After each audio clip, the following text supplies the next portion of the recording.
YouTube, what's going on? It's Rob with Spray or Splash Fragrance Reviews. It has been more than a moment, but I picked up quite a few fragrances since I've been away. If you're interested in finding out what those fragrances are, please stay tuned.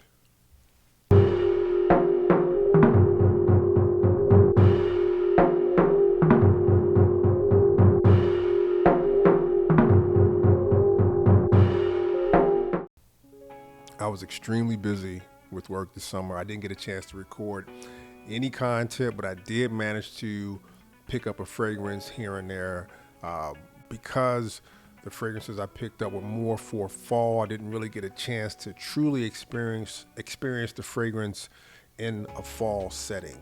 All right, so the first fragrance is from the house of Zaharoff, and this is Signature Rosé.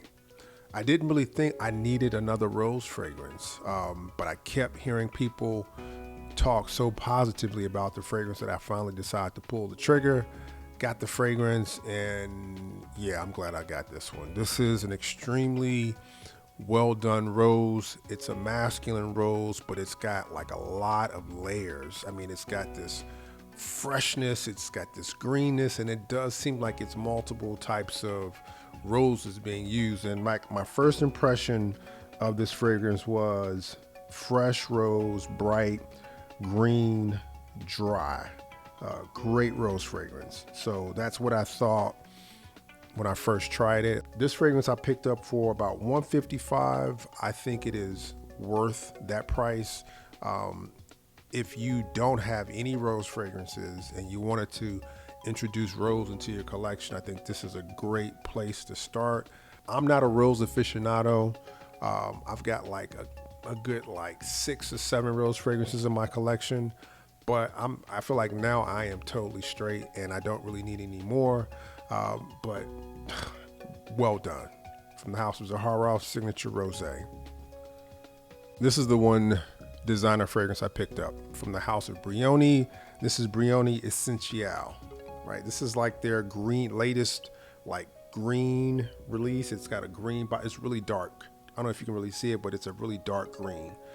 And the verdict for this fragrance is still out for me. I can't say what I think just yet. I've only worn this fragrance once, honestly, and what I remember was this, or what I wrote down was this. Okay, it feels like I get a lot of Ambroxan, very bright opening.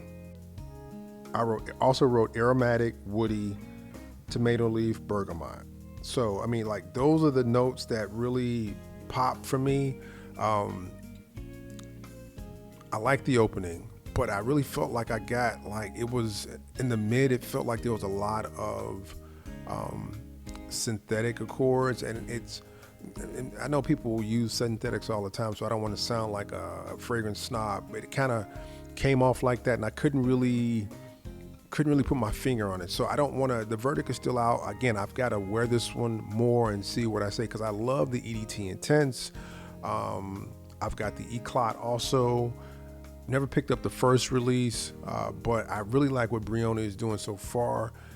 This is not a bad fragrance, so please don't get that, get that impression. I just, after being so impressed with the EDT Intense, I kind of was expecting this one to be right on par with that, and it's still too soon for me to say what I think about the fragrance. It was pricey though. It was about $129, $130, something like that, where I picked it up. So it still hasn't hit discounters yet. I know the other releases from Brioni have dropped all the way down into the upper 60s as far as a price point, which is a really good, bang for your buck in my opinion. But this one is still full price. Again, from the house of Brioni, this is Brioni Essential.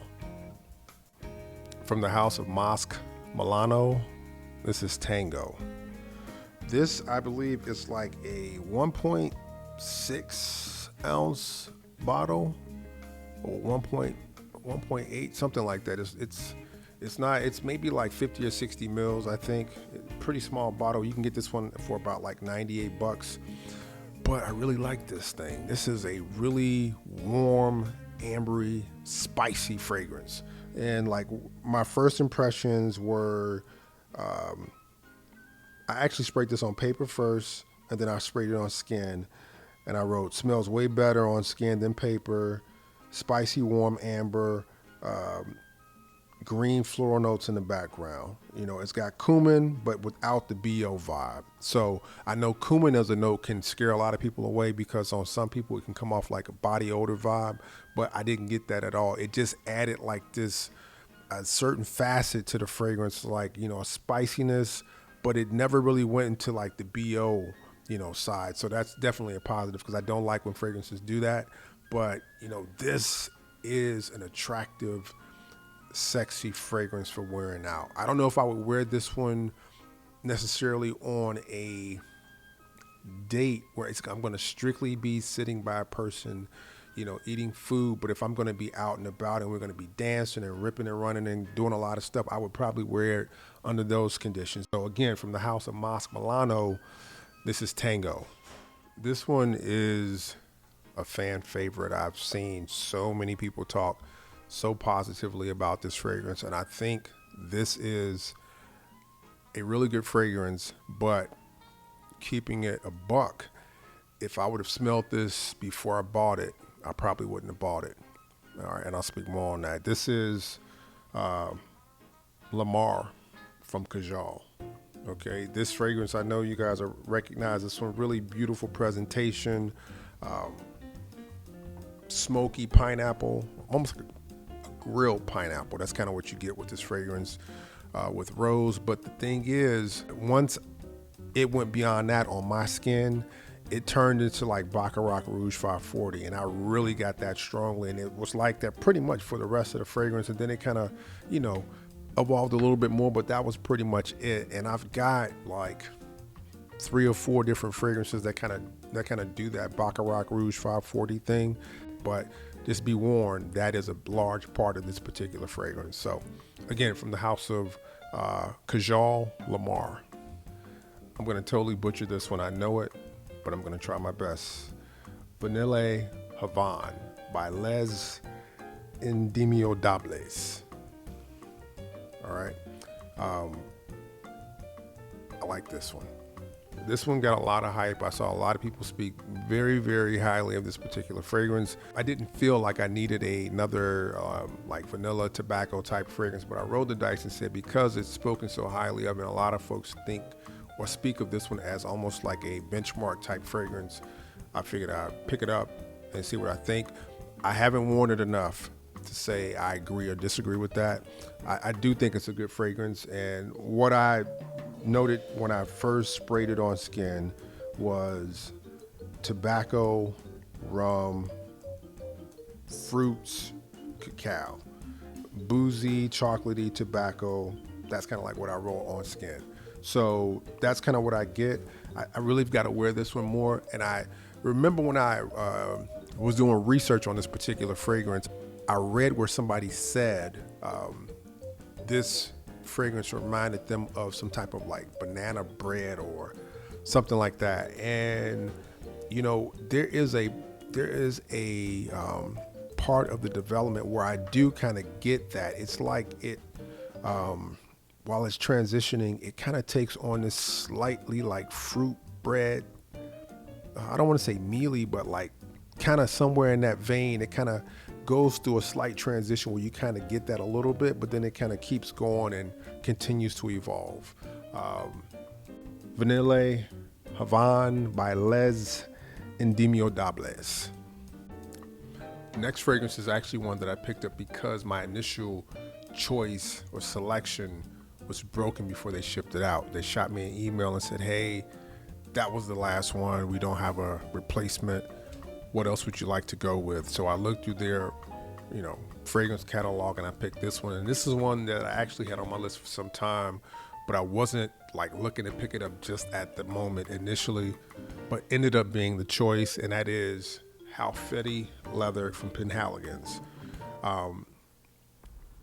Again, this is another fragrance that's spoken highly of. I looked at the original Halfeti and then Halfeti Leather, and it was Halfeti Cedar, but the leather was the one I wanted to go with, and you know, decided to pick this one up. And my initial thoughts on the fragrance were smoky plum with a suede nubuck accord with some green aromatic notes up under it.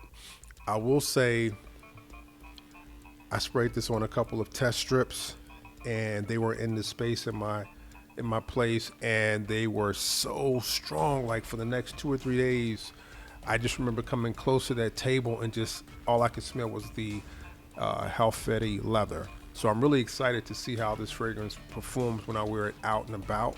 I paid about $198 for this fragrance. Okay, so another option or selection I picked up over the summer, Halfeti leather, Penhaligon's.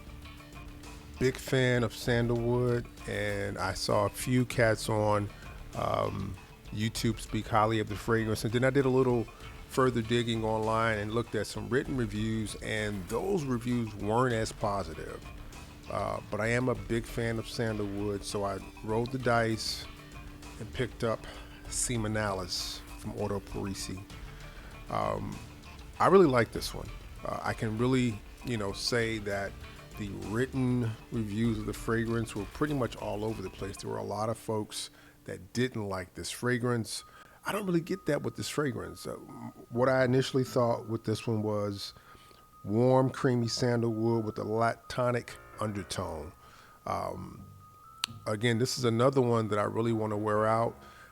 It's different than some of the other sandalwood fragrances I have because it does have that milky-like characteristic to it. I got this one just under 140. It was 136 and some change. So it took a while for me to actually get my hands on this particular fragrance.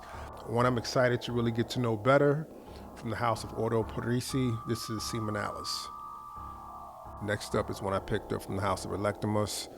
This is Austere. I had been thinking about picking up one from Boadicea the Victorious, and I believe it was Blue Sapphire, but the price was just, I couldn't really do it. And I kind of read somewhere that this one kind of smelled like that. I like the Electimus line, and a lot of them were falling into, I guess, within reach.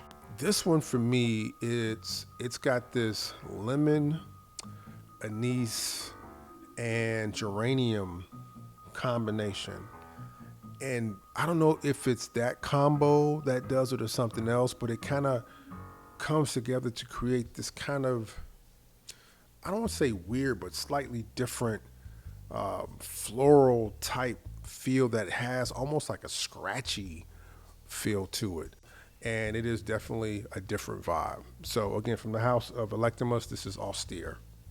Last but not least, from the house of Zaharoff, this is the final purchase for myself from the Zed Creators. This is Evening Mystique. So now I've got all three.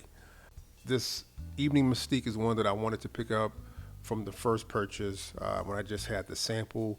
I like what he did with the smoke. It's a incense heavy fragrance, but something about the way this fragrance is constructed, it's always got this clean feel throughout the entire life of the fragrance. So it's more than just a smoky fragrance.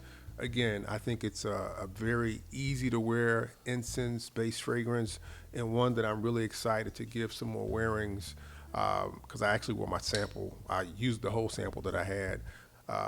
So I'm excited to get this one on skin and wear it out and about in the cooler weather. So that's the last one, again, from the house of Zaharoff. This is Evening Mystique. Those are the fragrances I picked up while I was away for the summer. I've got a lot of content coming up, so please stay tuned to the channel. I thank you all for stopping by and checking out a new video. Take care. Until next time, peace.